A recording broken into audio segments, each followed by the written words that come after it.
नमस्कार, मैं हूं तान्या। आप देख रहे हैं राष्ट्रीय एक न्यूज। आइए नजर डालते हैं आज की कुछ खास खबर की ओर। राजस्थान चुनाव में इस बार भारतीय जनता पार्टी ने लोकसभा सांसदों पर नया दांव खेला है और इस 5 राज्यों के चुनाव के दौरान बहुत से सांसदों को विधानसभा का चुनाव लड़वाया जा रहा है। रोहतक स्थित मस्तनाथ मठ के महंत व अलवर से भाजपा सांसद बाबा बालकनाथ को भी अलवर जिले की तिजारा विधानसभा से प्रत्याशी बनाया गया है। बाबा बालकनाथ का कहना है कि सांसदों को विधानसभा चुनाव लड़वाने का फैसला पार्टी का है। वजह क्या है, लेकिन उन्हें जो जिम्मेदारी दी गई है वह अपने आप को खुशकिस्मत समझते हैं। उन्हें तो जनता की सेवा करनी है, चाहे वह किसी भी रूप में क्यों ना हो। उन्होंने कहा कि राजस्थान में बहुत से ऐसे चुनावी मुद्दे हैं जो अब की बार कांग्रेस पार्टी का सुपड़ा साफ कर देंगे, लेकिन सबसे बड़ा चुनावी मुद्दा कानून व्यवस्था का है, क्योंकि मौजूदा कांग्रेस सरकार ने लोगों की सुरक्षा के लिए कोई काम नहीं किया है, जिसकी वजह से हालात बद से बदतर होते जा रहे हैं। देखिए, नाथ संप्रदाय की परंपराओं के अनुसार पूज्य गुरु महाराज जी का 8 मान का भंडारा है ये, और गुरु जी महाराज की संख्या ढाल का भी कार्यक्रम है। ये सब नाथ संप्रदाय की परंपराओं के अनुसार उन्हीं का निर्वाह इन 2 दिवसीय कार्यक्रमों में रहेगा। अब बड़ा विशाल भंडारा है और एक तरह से रोहतक का ऐतिहासिक ये कार्यक्रम होने वाला है।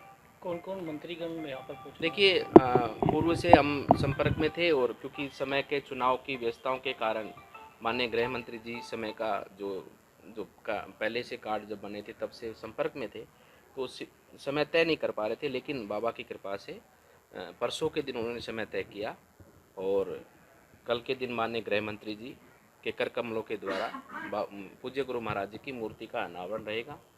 और अगले दिन जो है कि उनके साथ में माननीय भूपेंद्र जी भी रहेंगे, जो कि हमारे श्रम एवं रोजगार और पर्यावरण मंत्री हैं।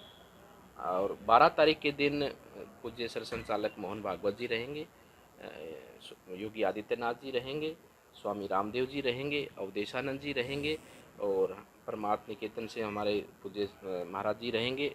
काफ़ी संतों का आगमन रहेगा।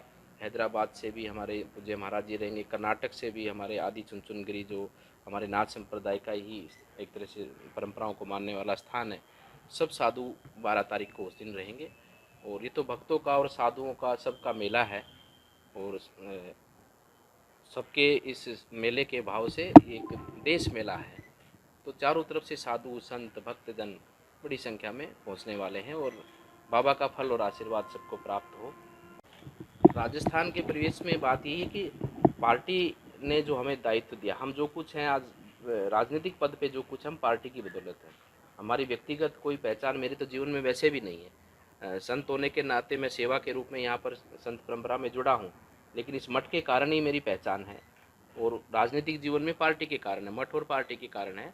तो जैसा पार्टी का जो आदेश है उस भाव से पूरी मन से और भाव से और पूरे जोश और ऊर्जा से चुनाव को लड़ेंगे और ऐतिहासिक जीत समर्पित पार्टी को करेंगे और जनता जनार्दन की सेवा के लिए समर्पित रहते हुए निस्वार्थ रूप से उनकी सेवा को, क्योंकि हमारा तो ध्येय उनकी सेवा करना है और यही हमारे जीवन की तप साधना है। अच्छा महाराज जी, आप भी सांसद हैं, आपको भी टिकट विधानसभा का मिला है और सांसदों को कई ऐसे सांसद हैं जिनको टिकट दिया गया है।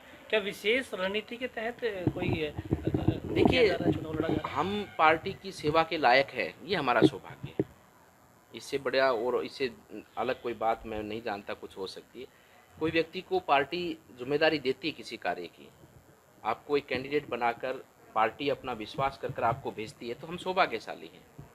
और क्यों दिया है, क्या दिया है, इसका विषय ही नहीं है। हम तो सौभाग्यशाली हैं कि पार्टी ने इस योग्य हमें समझा और हम जनता की सेवा करने के भाव से जो हमने संकल्प लिया वो हमारे को एक पार्टी के माध्यम से सेवा करने का अवसर मिल रहा है। एक लास्ट सवाल, मुद्दे आखिर क्या रहेंगे, क्योंकि आप लोग देखिए, राजस्थान में मुद्दों की भरमार है।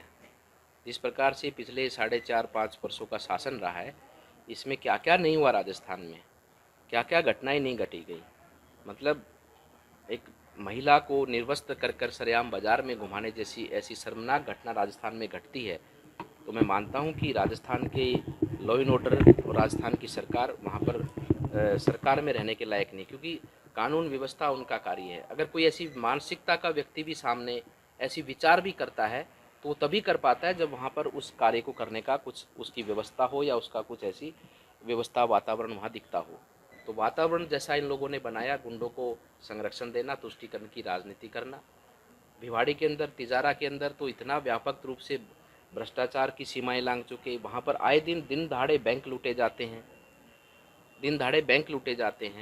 दिन दहाड़े वहाँ तुष्टीकरण की राजनीति के माध्यम से जिस प्रकार से प्रताड़ित जनता को किया गया, भ्रष्टाचार हो, महिला अपराध हो, तुष्टीकरण की राजनीति हो, किसानों के साथ धोखा हो, युवाओं के साथ धोखा हो, विकास की जहां बात करेंगे तो विकास का कहीं कोई हाल नहीं राजस्थान में। तो इन सब विषयों को संज्ञान में लेते हुए और इन सब विषयों की जानकारी जनता के बीच में है और जनता आतुर है उस दिन के इंतजार में जब मतपेटी में वो अपना मतदान भारतीय जनता पार्टी के पक्ष में करेंगे और एक बड़ा आने वाले समय पर एक बहुत बड़ी विजय राजस्थान में भारतीय जनता पार्टी को होगी। अच्छा, और राजस्थान के अलावा 4 राज्यों में और चुनाव होने हैं, उन राज्यों को किस तरह से देखते हैं? कांग्रेस दावा कर रही है कि 3 पे तो हमारी सरकार बनी पड़ी है। कांग्रेस का तो दावा सब जगह से फेल है फिर वर्तमान में। कांग्रेस तो अब देखना कि आप उसके आने वाले समय में और इतनी दुर्गति होने वाली है। जो व्यक्ति सनातन के नहीं हो सकते वो किसी के नहीं हो सकते।